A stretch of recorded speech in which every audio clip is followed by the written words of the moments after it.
kami mendorong waktu itu kepada Menteri Kelautan untuk memberikan jaminan pembelian pada para nelayan ya.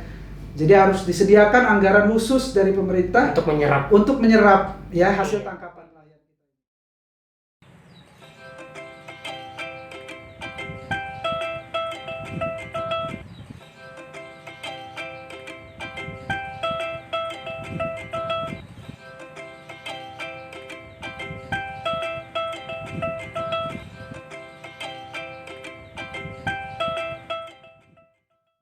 Bicara soal nelayan di tengah pandemi, ini sejauh pengamatan teman-teman di KNTI itu nasibnya seperti apa nih Bang? Karena banyak juga, misalnya kayak di daerah kita di Sibolga itu misalnya, produksi ada ikan dapat ditangkap banyak gitu, tapi daya beli masyarakat turun, akhirnya ikan banyak yang dibuang-buang gitu. Akhirnya juga orang nelayan malas melaut gitu karena nggak ada yang beli gitu. Nah, apakah kondisi yang sama juga didapati oleh teman-teman kita yang di KNTI di daerah-daerah lain di Indonesia gitu? Oke. Pertama, memang pandemi COVID-19 ini memukul banyak sektor ya di Indonesia, termasuk juga sektor perikanan ya. Nelayan menjadi salah satu kelompok ya yang terkena dampak cukup besar ya, dari COVID-19.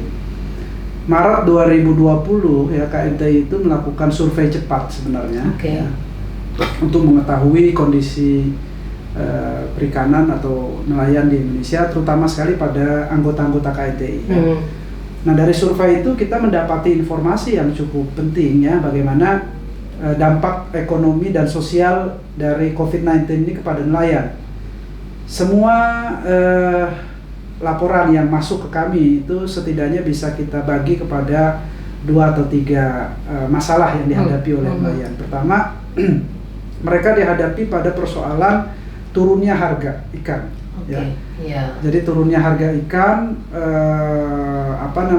bahkan angkanya itu bisa sampai 40-60%. Ya, beberapa komoditas tertentu itu bahkan ada yang lebih besar lagi turunnya. Terutama sekali sebenarnya komoditas-komoditas ekspor.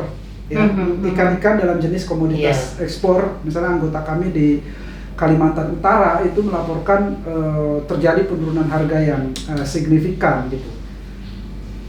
Yang kedua, penurunan harga ini dikarenakan satu ya pasar internasional yang melemah ya, permintaan dari pasar internasional tutup ya, karena banyak negara juga lockdown juga ya, jadi mereka nggak bisa juga ekspor impor terhenti gitu. Yang kedua, banyak pabrik-pabrik juga tidak menerima kan ikan gitu. Jadi kalau tadi dikatakan hasil produksinya tetap ya, tapi nggak bisa dijual, nggak bisa dipasarkan ya. Kalaupun dipasarkan terbatas sekali. Ya, mereka kemudian tadinya menjual ke pabrik, sekarang mereka harus menjual ke pasar-pasar ya kecil gitu. Nah, itu kan akan merugikan mereka karena harganya bisa turun ya, lalu kemudian kapasitasnya juga tidak terlalu besar. Nah, yang kedua ya, jalur transportasi itu juga terganggu ya. Jadi ada tadi ya, misalnya pengiriman barang dari sentra-sentra perikanan, dari kampung-kampung nelayan ke lokasi-lokasi pasar ya, misalnya dari katakanlah kalau di Jawa ini misalnya dari Indramayu atau dari Jawa Tengah, Semarang ya, mereka mau mengirim ke Jakarta atau mengirim ke Jogja atau ke kota-kota besar itu terhambat gitu, karena di awal-awal kan banyak kabupaten kota menerapkan PSBB yang cukup ketat gitu ya, termasuk juga kebijakan-kebijakan yang ada di tingkat lokal, misalnya kebijakan desa ya, untuk membatasi keluar masuk orang gitu ya. Nah, itu juga kan nggak mudah, itu banyak dilaporkan juga oleh teman-teman gitu ya. Nah, yang ketiga itu di awal-awal ya, itu banyak keluhan ya soal naiknya harga-harga kebutuhan pokok gitu. Jadi ini juga dialami oleh banyak lokasi.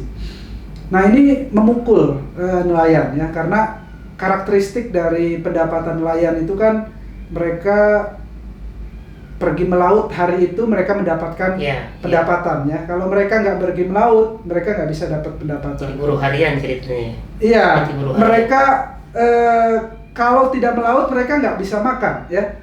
Tapi kalaupun melaut mereka rugi karena biaya produksinya tetap sama, ya kan? Harga BBM-nya kan harga BBM itu 60-70% dari ongkos produksi ya. Itu kan nggak turun. Jadi kalaupun mereka melaut, harga ongkos melautnya sama, tapi pendapatan mereka turun secara drastis dan itu akan berimplikasi langsung pada kesejahteraan mereka. Nah sayangnya ya, di tengah-tengah itu kan pemerintah merespon ya dengan memberikan berbagai macam stimulus ya, termasuk diantaranya adalah bantuan sosial. Nah tapi bantuan sosial itu belum banyak yang menyasar nelayan ya. Kenapa itu terjadi? Satu, karena soal pendataan ya. Dulu banyak nelayan-nelayan yang tidak masuk dalam kategori miskin ya, dia tidak menerima bantuan pangan atau tidak masuk dalam kategori penerima PKH gitu ya. Tapi ketika pandemi ini terjadi ya, mereka sama sekali tidak punya pendapatan atau pendapatan yang menurun secara drastis, yang otomatis sebenarnya mereka menjadi turun ya, menjadi orang miskin kan kira-kira gitu. Nah di saat seperti itu nggak ada safety net-nya, nggak ada bantalan sosialnya untuk segera membantu ya nelayan-nelayan ini dengan kebijakan bantuan sosial. Nah ini juga yang kami sudah komunikasikan ya, kami gelar satu pertemuan misalnya bulan April ya dengan Menteri Kelautan dan Perikanan untuk mempercepat proses pendataan kepada nelayan sehingga nelayan-nelayan terkena dampak COVID ini juga menjadi sasaran dari penerima bantuan pemerintah gitu. Termasuk juga skema-skema yang lain misalnya kami mendorong waktu itu kepada Menteri Kelautan untuk memberikan jaminan pembelian kepada para nelayan ya. Jadi harus disediakan anggaran khusus dari pemerintah untuk menyerap ya hasil tangkapan nelayan kita ini gitu.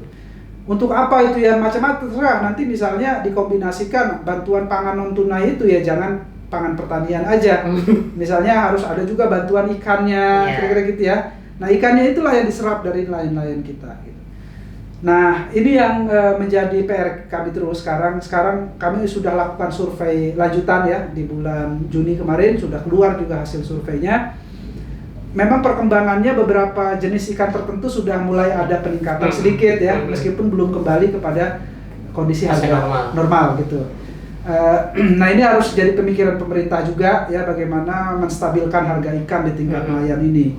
Yang kedua tadi soal mempercepat nih stimulus ekonomi untuk nelayan ya, terutama tadi jaminan pembelian penyerapan ikan ya, lalu kemudian bahkan misalnya kami mengusulkan agar skema itu juga termasuk di dalamnya skema untuk memberikan subsidi BBM ya kepada nelayan ini supaya mereka ongkos melautnya itu ringan ya. Di tengah kondisi yang seperti ini mereka bisa terkompensasi gitu. Jadi walaupun pendapatannya berkurang tapi ongkos melautnya juga berkurang. Tapi sejauh ini respon dari pemerintah ketika KNTI menggelar pertemuan itu seperti apa? Ya kalau kita lihat ya ada statement misalnya dari Pak Jokowi, dari Presiden ya, bahwa kebijakan stimulus juga harus menyasar sektor kelautan dan perikanan ya.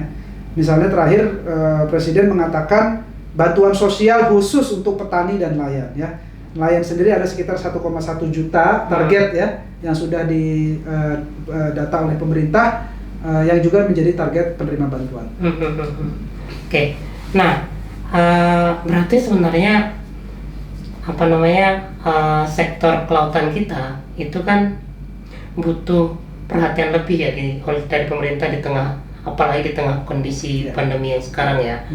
Di luar yang tadi Bang Dhani sudah sampaikan, kira-kira menurut Bang Dhani dan teman-teman di KNTI, stimulus model apa lagi yang harusnya diberikan oleh pemerintah dalam jangka panjang misalnya, tidak hanya dalam konteks karena ada pandemi, tapi juga tadi bicara kita ke belakang tadi, bagaimana nelayan juga bisa sejahtera dan ada jaminan hasil tangkapan mereka juga bisa diserap oleh pasar dan pemerintah gitu. Nah itu kalau kita bicara green design, kira-kira harapan ke depan itu dari pemerintah seperti apa nih agar nanti kesejahteraan nelayan itu bisa bangkit kembali, tidak hanya di pandemi tapi juga pasca pandemi gitu ya.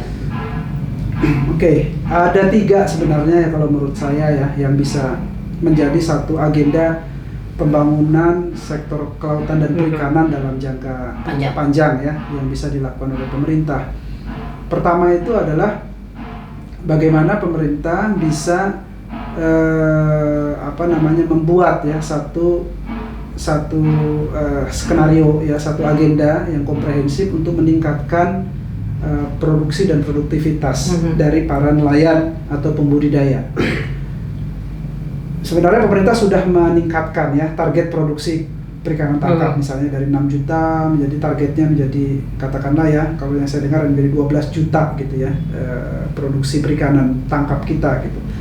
Nah tapi itu kan harus dilihat dari mana sumbernya kan gitu ya. Nah sumbernya kalau itu hanya memperbesar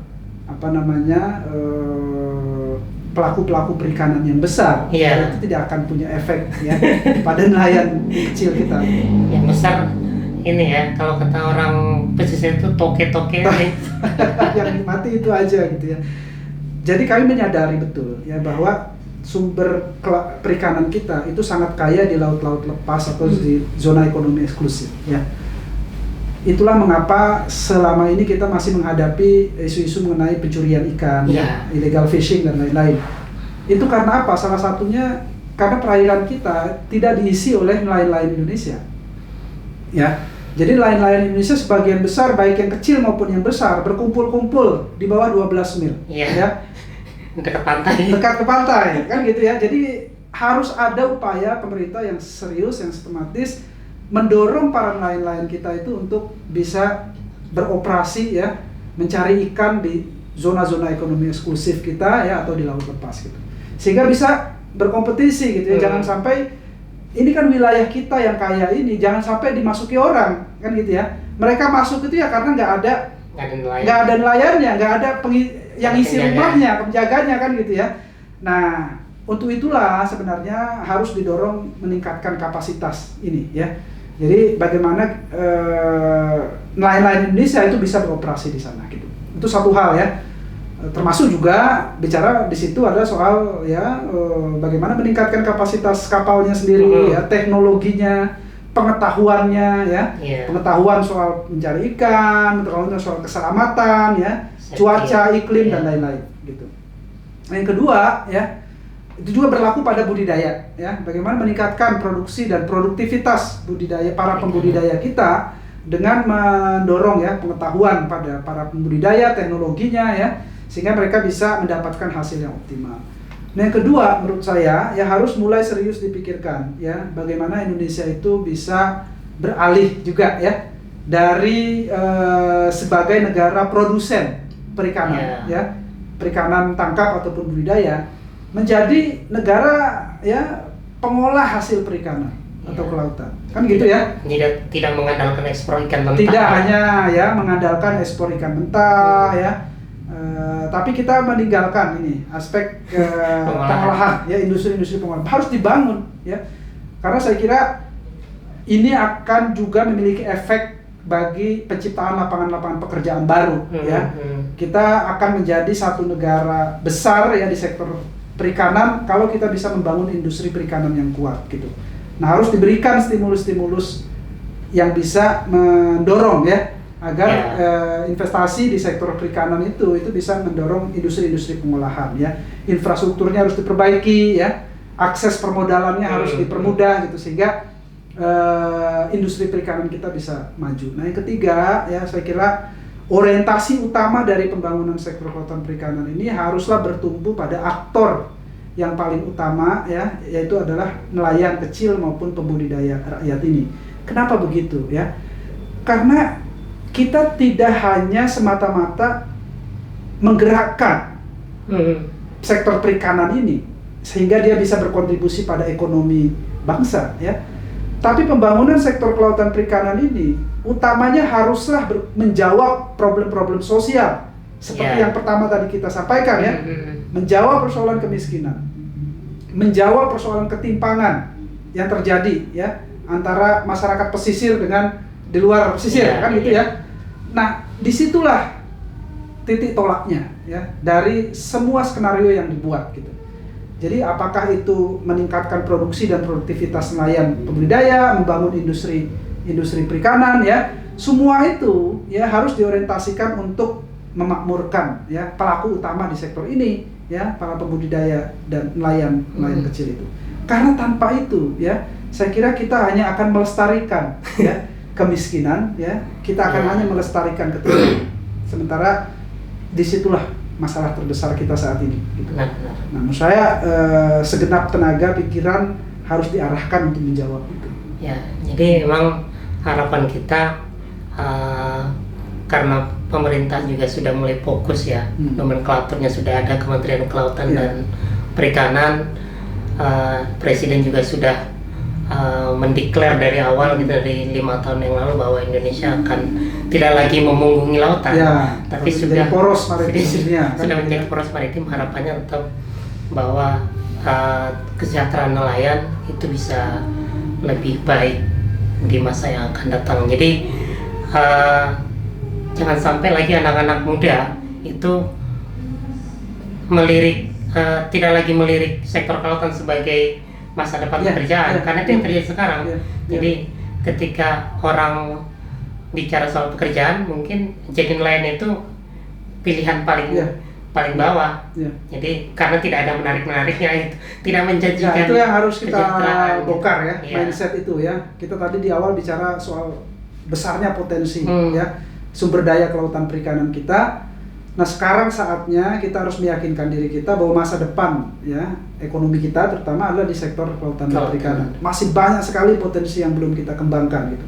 Saya kira kita banyak belajar dari misalnya Thailand, Vietnam ya, bahkan Norwegia sekalipun ya. Dulu Norwegia mengandalkan pendapatan negaranya itu dari migas ya. Sekarang ya itu berangsur-angsur mereka mulai sangat besar kontribusi sektor perikanan mereka terhadap PDB mereka gitu. Vietnam ya itu punya pengalaman panjang mereka membangun sektor budidaya mereka ya.